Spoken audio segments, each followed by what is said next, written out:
Okay, today we're making my sesame sheet pan salmon, and this is really great for the summer when you want to beat the heat. It's a one oven, one pan situation. We're just gonna layer as we go. So let's get started with just the glaze. That's gonna give it all of that delicious sesame flavor. We're gonna take a side bowl and place the tamari with some rice vinegar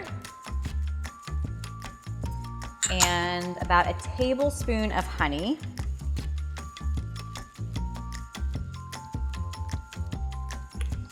And then to that, we're gonna add some minced garlic clove. This is one clove that's already been minced,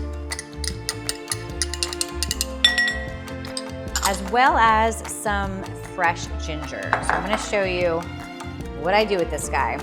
So we can do the spoon trick by it's a simple shave of the skin of the ginger. So instead of wasting any of the ginger, I'm just gonna cut this down so it's about a thumb's piece, thumb's size, the size of your thumb. And then we can save all these for another day. From here, I can take the spoon and just shave off the outer skin without losing a lot of the good, meaty, fresh ginger aspect. So if you use your knife here, you're gonna kind of lose a lot of it. So the spoon trick is always where it's at.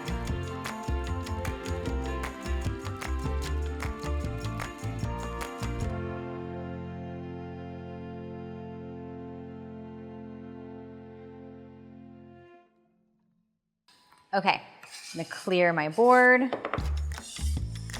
And from here, I'm just going to grate some of this ginger right into this glaze.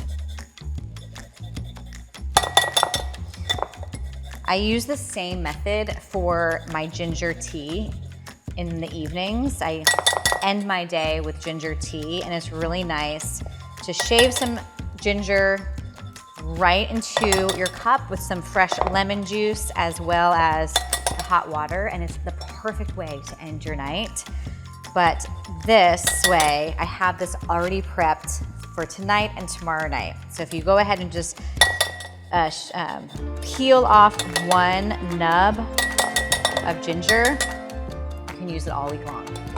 Okay, so we're done with this glaze. Let's give it a little whisk.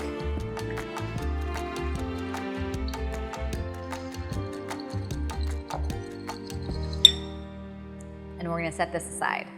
Okay, the next step is to prep the veggies. I love a good broccolini and asparagus.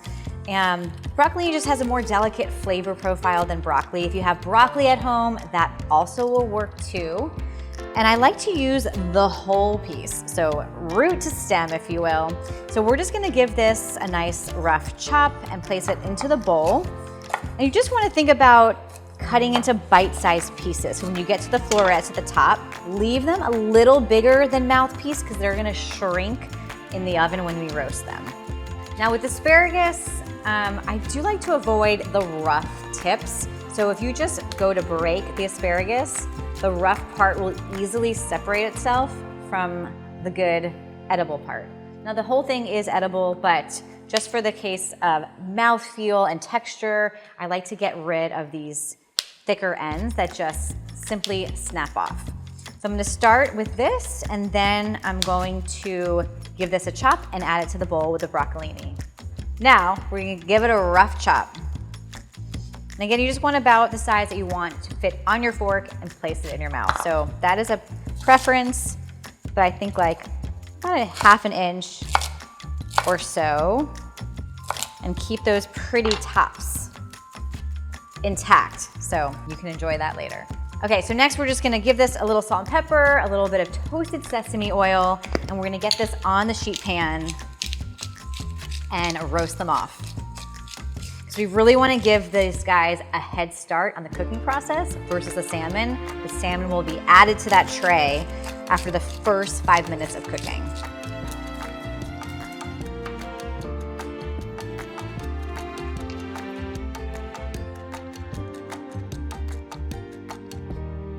All right, I'm gonna give this a nice stir, combine the ingredients together, maybe taste a little bit more salt and pepper, season it, and we're gonna get this right on that sheet pan. All right, so we're just getting this right on the sheet pan. I just want to spread it out so it's nice and even, no overlapping bits, so everything gets the opportunity to have the perfect crispy edges. We're roasting in the oven at a 425-degree oven set on roast. And we're gonna give these guys like a 5-minute head start, like I mentioned, and we'll add the salmon in a little bit. Okay, next we're just gonna prep the salmon. So I got this from the market. It looks just like this from the grocery store. Get this guy right out of the bag, just the way the fishmonger.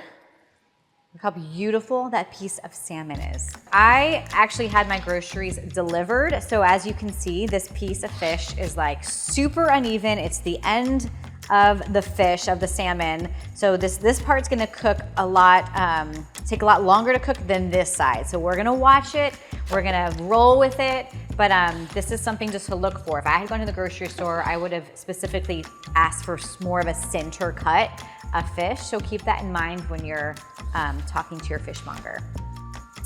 So I'm gonna pat this dry, make sure it's nice and dry with just a paper towel, and then we're gonna give it a good season. Okay, so first I'm going to season it with some salt and pepper.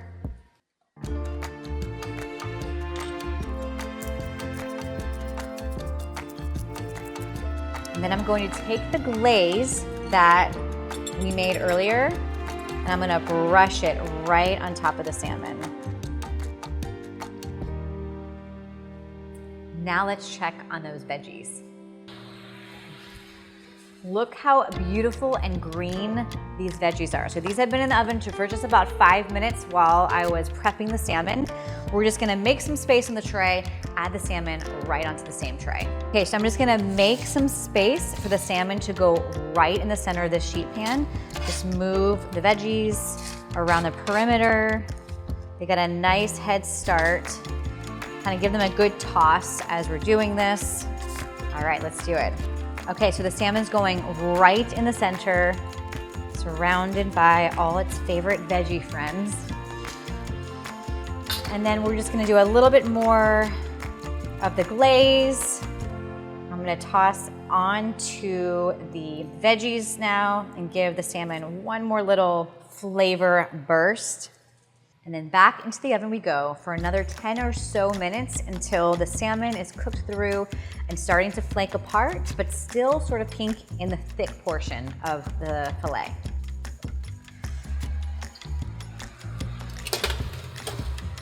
All right, while that is all cooking off in the oven, this is a little bonus extra credit sauce that I like to eat with it. Now you don't need it because there's gonna be a lot of flavor on there, but I always need to have that sauce to wrap it up. So if you're with me and you love tahini as much as I do, you're gonna wanna give this one a try. So I have this great basic tahini, and we're just gonna start with this at the bottom of this bowl. So you want about a tablespoon or 2. Leftover sauce is never an issue in this household. I always put it right in the fridge and put it on all of my veggies, all of my proteins, my salads, whatever you got. All right, then we're gonna just take the lime. You know what, first let's zest it up. Add a little zest in here just to really bring out the flavor. And then we'll juice this guy right in here. It's a very basic tahini sauce, and it will really just elevate the dish, make it that much more satisfying. Okay, so that zest. Let's take a half a lime. Just want the acid, the creaminess from the tahini, the acid from the lime. Ooh, dropping it right into the dressing. Like a pro. Add some salt. Bring out the flavor. Start to whisk this up. And I'm simply just gonna add a little bit of warm water to make it the consistency that I want it to be.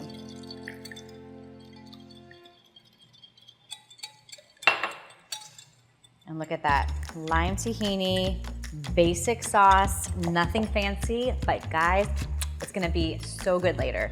Right over that warm salmon and veggies coming out of the oven.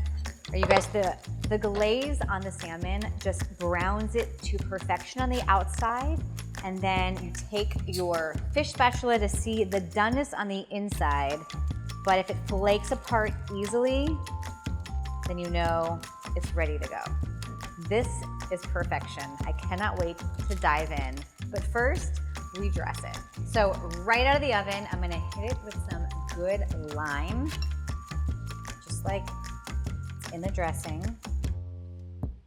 While everything's still warm, coming off the oven. And we're gonna take a good handful of fresh cilantro. You guys can use any herbs you want. Parsley would work really well here.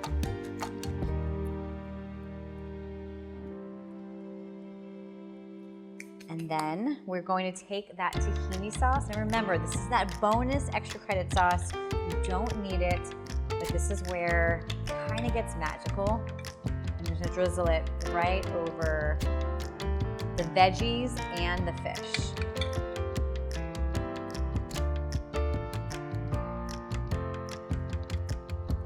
And then finally, we're gonna top it off with some sesame seeds. Wait to dive in. Okay, so now we're just gonna plate this guy and give it a good taste. So I'm gonna slice it right down the middle. Oh my gosh, this looks unbelievable. So we got a nice, beautiful piece of salmon. We're just gonna plate, add a little bit of the greens. And you guys, this is the moment of truth. Let's get a little bite here.